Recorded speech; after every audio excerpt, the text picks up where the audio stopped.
करौली शंकर महादेव की जय। पूजनीय गुरु जी की जय। पूजनीय गुरु माता की जय। आप सभी को मैं अपना जो भी एक्सपीरियंस रहा है दरबार के प्रति मैं आप सभी को बताना चाहती हूँ कि मेरा क्या एक्सपीरियंस रहा। मेरा जो भी एक्सपीरियंस रहा है बहुत ही अच्छा रहा है।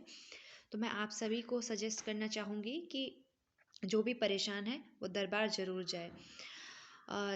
जैसा मेरा एक्सपीरियंस जो रहा है, मेरे घर में भी जैसे आम तौर पर देखा जाए तो सबके पास कुछ ना कुछ दिक्कत परेशानियाँ बहुत ज़्यादा होती है। किसी के पास ज़्यादा होती हैं, किसी के पास कम होती हैं।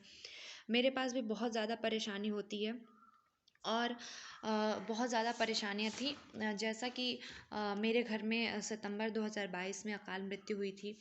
मेरे भतीजे की डेथ हो गई थी, 15 साल का था। फिर सितंबर, अक्टूबर, नवंबर बीता, फिर दिसंबर में फिर मेरे एक भतीजे की डेथ हो गई। तो दिमाग बहुत ज़्यादा ख़राब हो गया था, बहुत ज़्यादा उलझनें बढ़ गई थी कि ये सब चीज़ें आखिर क्या हो रही हैं। और अच्छे खासे बच्चे थे, ना कोई कहीं बीमारी, ना कहीं कोई दिक्कत, ना कहीं कोई परेशानी, कुछ भी नहीं। अकाल मृत्यु क्यों हो रही थी। तो दिमाग जब बहुत ज़्यादा डिप्रेस्ड हो गया था, बहुत ज़्यादा परेशानियाँ बढ़ गई थी। फिनेंशियली इतनी सारी प्रॉब्लम, मेरी मम्मी का घर पे ही एक्सीडेंट हो गया था, पैर टूट गया था। बहुत सारी समस्याएं चल रही थी कि हम इतनी पूजा पाठ कर रहे हैं, हर चीज़ कर रहे हैं, फिर क्यों क्यों हमारी समस्याएं हमारे साथ इतनी लगी हुई हैं। तो मुझे दरबार के बारे में पता चला, तो मेरे मन में भी बहुत सारे डाउट्स थे। तो मैं दरबार गई, लेकिन मेरे मन में ये था कि एक बार जाना चाहिए, जाना चाहिए वहाँ पर और चीज़ों को समझनी चाहिए, परखनी चाहिए कि चीज़ें हो क्या रही हैं। मैं गई दरबार। मैं दरबार से लौटी, एक हवन किट भी मैं लेके लौटी थी वहाँ से, जो कि हमने अपने घर पे हवन किया था। और जब मैं दरबार से लौटी थी, मेरे दिमाग में बहुत सारा डाउट चल रहा था, बहुत समझ में चीज़ें नहीं आ रही थी मुझे। लेकिन जैसे मैं घर पे आई और संकल्प करना शुरू की, तब जादू चलना शुरू हुआ। तब मेरे साथ कुछ ऐसा हुआ कि जितने विचार आते थे, जितनी भी डिप्रेशन में जाने की जो भी चीज़ें, जो भी रीज़न बनता था, वो ख़त्म हो गया पूरी तरह से। दिमाग बिल्कुल शांत हो गया, मेरा माइंड पर इतना कंट्रोल हो गया। सब चीज़ें, सारी चारों तरफ की चीज़ें मुझे अच्छी लगने लगीं, सब लोग मुझे अच्छे लगने लगे, रोना बंद हो गया मेरा। तो ये मेरे लिए बहुत बड़ा एक्सपीरियंस रहा और मुझे पूर्ण विश्वास हो गया दरबार के प्रति कि हाँ, कुछ तो वहाँ पर है।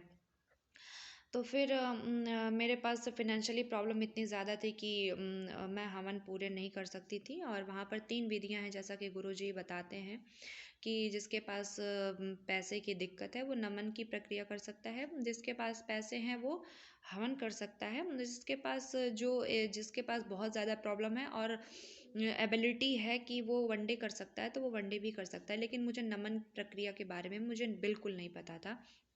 और तो मैंने हवन ही करना उचित समझा। तो मैंने हवन प्रक्रिया किया। एक हवन तो हमने जैसे तैसे कर लिया, लेकिन 8 हवन के फिर हमारे पास पैसे नहीं थे, तो हम अब क्या करते।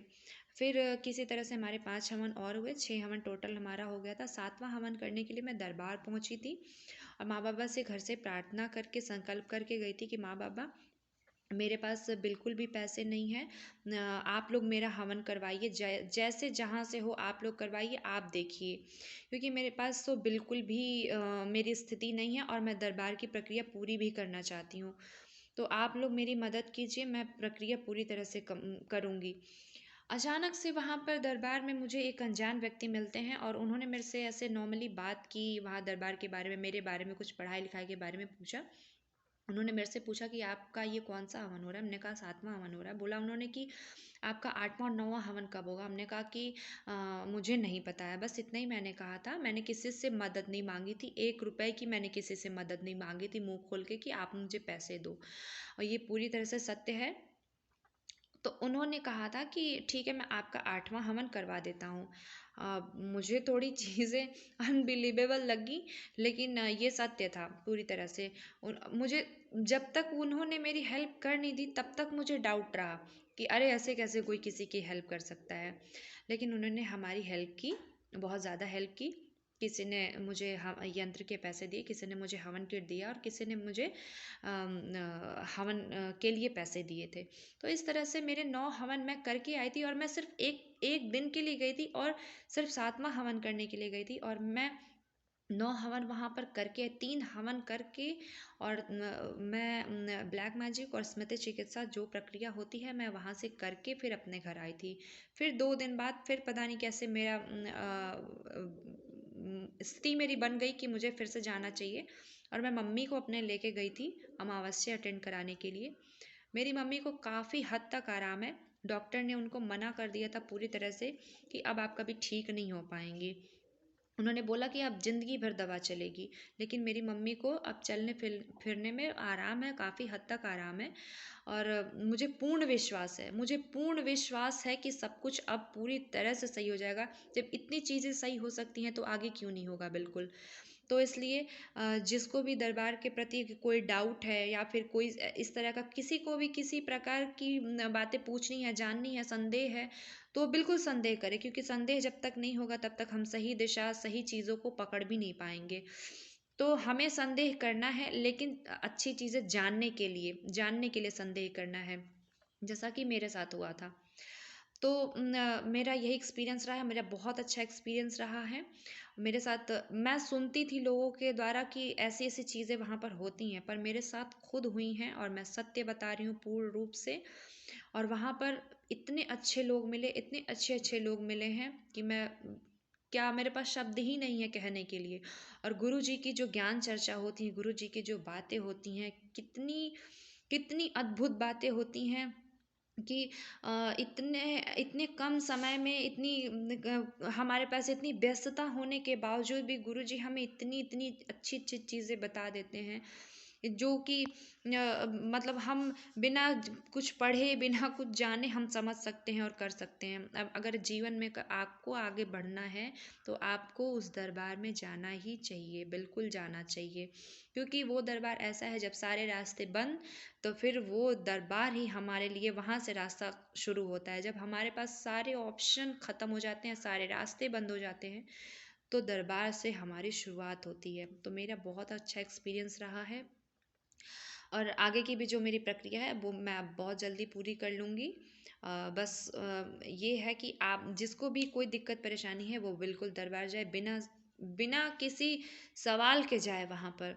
अपने अपनी बुद्धि और विवेक का इस्तेमाल करके जाए। वहाँ पर इतने पढ़े लिखे लोग, इतने पैसे वाले लोग, एक से एक लोग आ रहे हैं वहाँ पर, वो बेवकूफ़ नहीं हो सकते हैं। और हर इंसान, इस दुनिया में कोई इंसान ऐसा नहीं है जो अपना फ़ायदा ना चाहता हो। वहाँ पर जो भी नियम का पालन करेगा वो पूर्ण रूप से स्वस्थ होगा, अच्छा होगा, उसके साथ सारी चीज़ें अच्छी होंगी। और जो नियम का पालन नहीं करेगा वो परेशान रहेगा। वहाँ पर चीज़ों को समझें कि गुरुजी क्या बोलते हैं, क्या मना करते हैं। वो चीज़ें मैं समझ गई हूँ बहुत अच्छे तरीके से। मैं अब समझा सकती हूँ, मैं इतनी काबिल हो गई हूँ कि लोगों को मैं समझा सकती हूँ। और गुरुजी अपने मन से कोई भी मनगढ़ंत कोई बातें या फिर कोई चीज़ें ऐसी नहीं बताते हैं। वो हमारे शास्त्रों में जो लिखा हुआ है उसी को सिर्फ बताते हैं। और वैदिक जो परंपरा रही है हमारी, उसी का पालन करने को सिर्फ बोलते हैं और कुछ नहीं। लेकिन कुछ लोग उसको गलत तरीके में ले लेते हैं, कुछ लोग अच्छे तरीके से ले लेते हैं। ये हमारी बुद्धि पर निर्भर करता है कि हम उसको किस तरीके से लेते हैं। तो ये मेरा एक्सपीरियंस रहा है और मैं अपनी बातों को यहीं पर विराम देती हूँ। जय बाबा की।